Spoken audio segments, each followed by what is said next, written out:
You know that story about São Paulo being the land of drizzle, opportunity, and diversity? All this is true, but the reality behind this label may be quite different.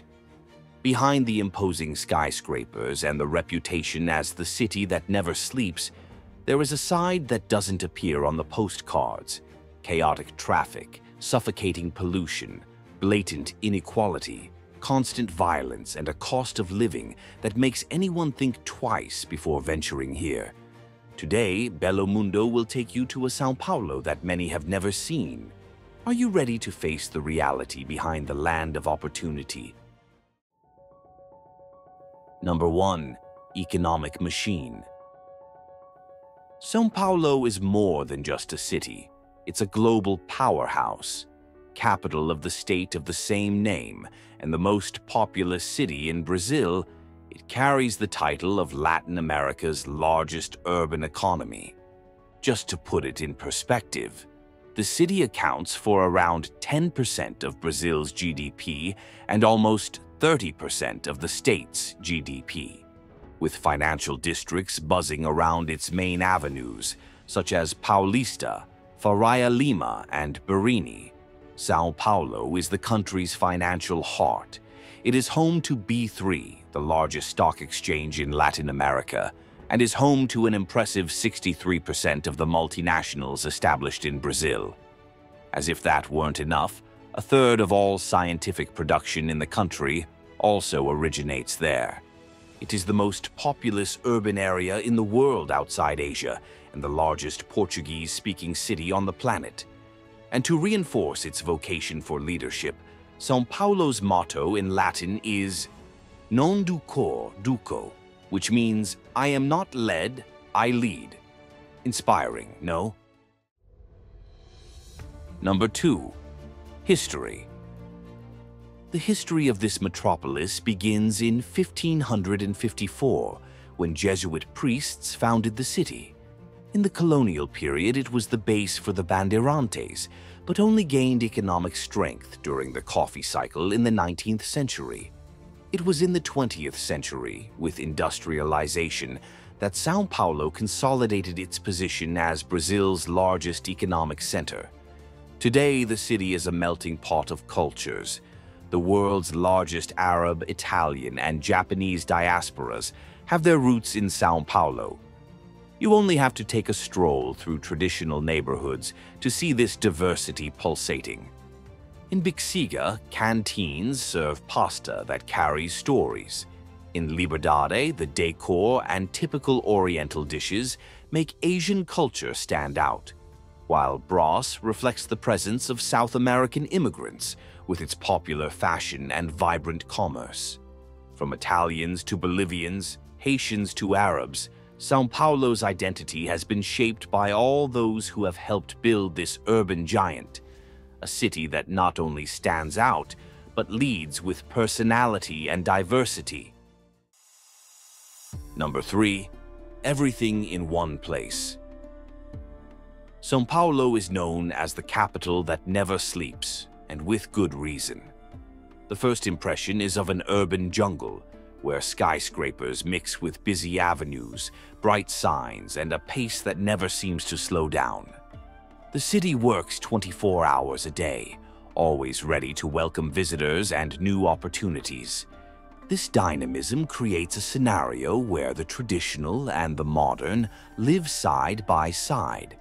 Iconic buildings such as the Copan building, with its curves designed by Oscar Niemeyer, and the Altino Arantes, formerly Banespa, tell part of this story.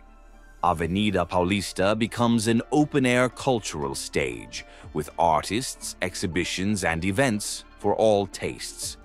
Another striking detail is the climate. São Paulo is famous for having 4 seasons in a single day. In the morning, it can be cold. At midday, it can be 30 degrees hot. And in the afternoon, heavy rain can bring the temperature down. It's no wonder that São Paulo residents leave home prepared for anything. In terms of gastronomy, São Paulo offers everything, from the iconic Pastel de Feira, a cultural heritage, to international award-winning restaurants. and of course the pizzerias. The city is said to have the highest pizza consumption in the country, making Saturday night a real ritual. Art is also everywhere. Museums such as MASP, Pinacoteca, and the Portuguese Language Museum reflect the cultural soul of the city. But despite all this diversity and energy, it's not all flowers. São Paulo faces huge challenges that need to be discussed, and that's what we're going to talk about now. Number 4.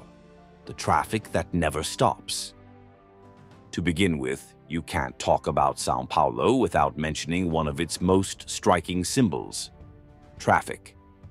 It's impossible to ignore the chaos that takes over the streets in the early hours of the morning.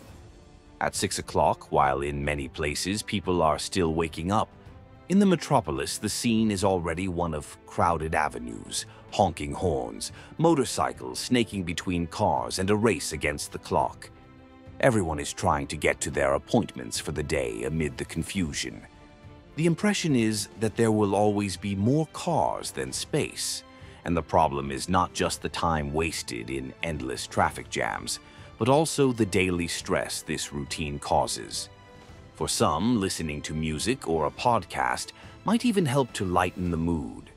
But amid the noise of horns and general impatience, staying calm is no easy task.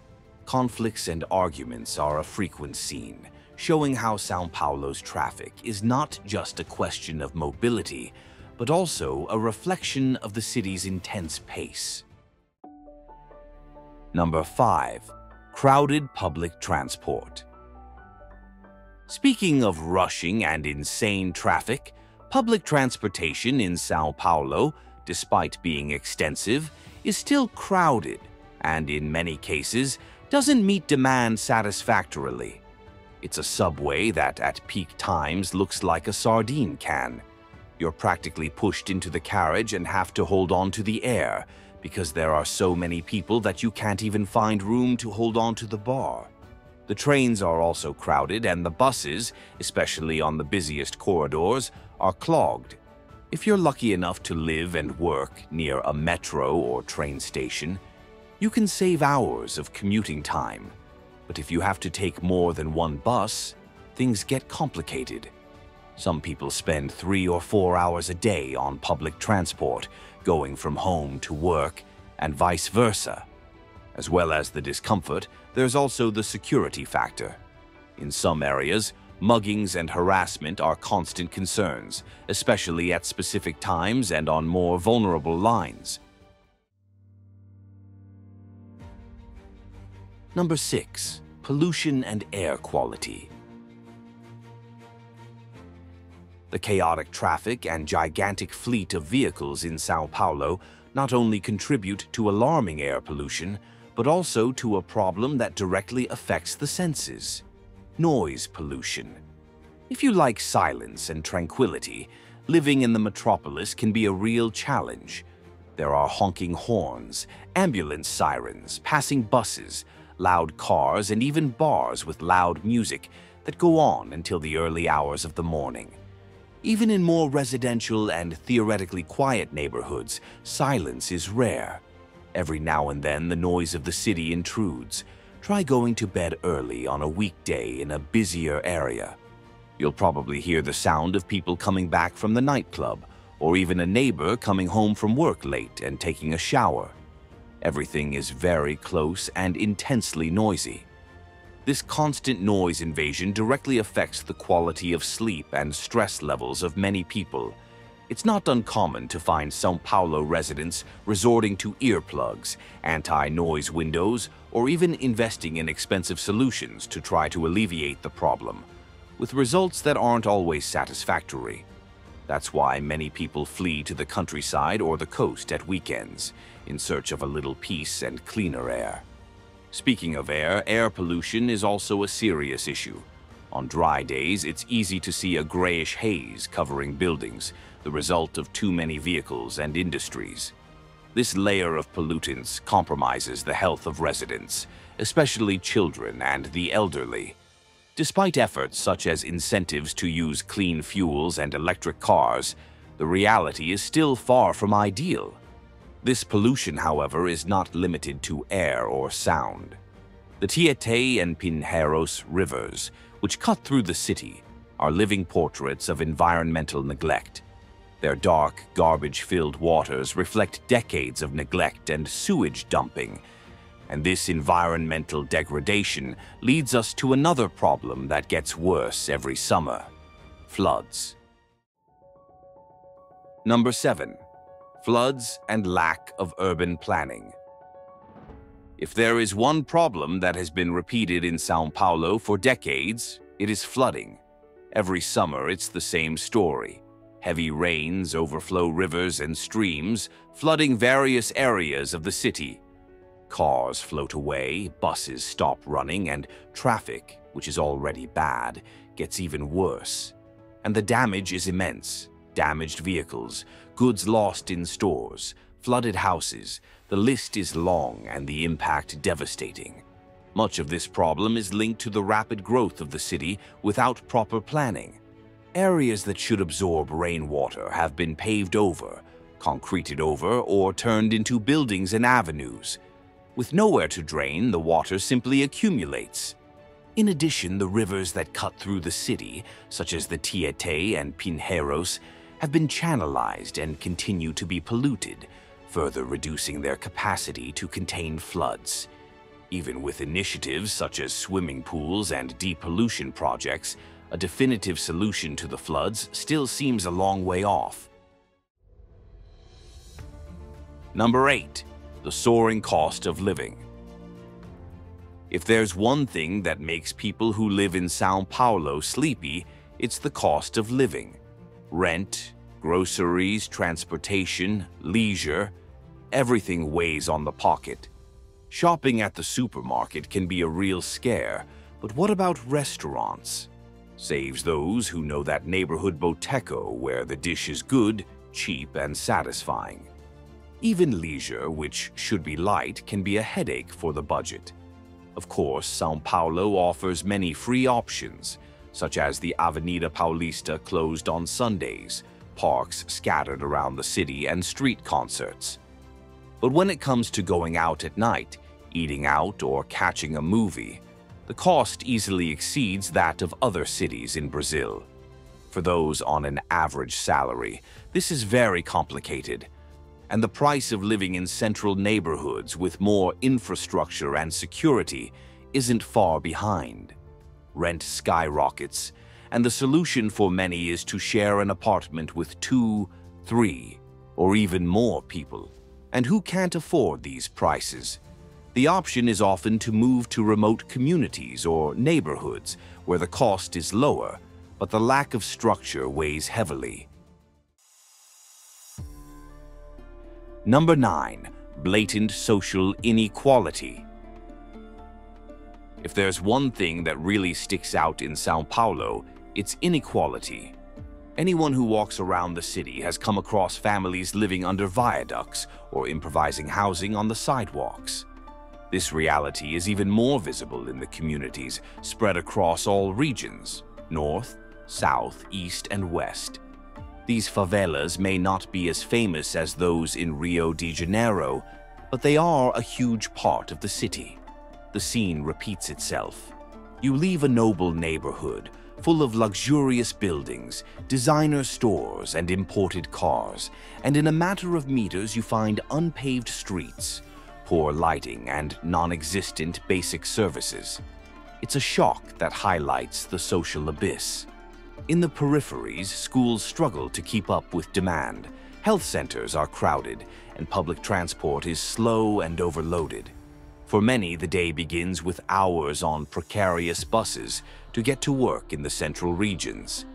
It's a daily grind that, added to the lack of investment, perpetuates the feeling of abandonment. While upscale neighborhoods have subways, well-kept streets, bike lanes, and effective policing, the outskirts face open sewers, few leisure options, and vulnerability to violence. A glaring example of this contrast is Morumbi and its neighbor Paraisópolis, the third largest favela in Brazil. On one side, the luxurious modern buildings of Morumbi. On the other, the simple, cramped housing of Paraisopolis. The photo has become a symbol of the stark contrast that defines São Paulo. Wealth and poverty sharing the same space, separated only by a wall, or by a social abyss. Number 10. Violence and crime. When talking about violence in São Paulo, many people imagine absolute chaos, with muggings and shootings around every corner.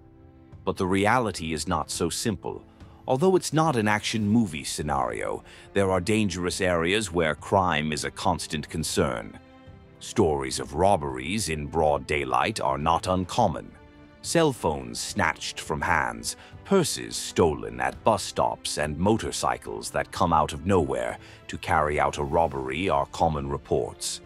And this has a direct impact on the daily lives of São Paulo residents, who develop strategies to protect themselves, keep their wallets well hidden, avoid touching their cell phones in crowded places, and even plan routes that are considered safer.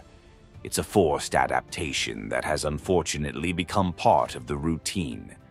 Despite the police's efforts to make patrols, São Paulo is immense, and there are areas where the state's presence is practically non-existent.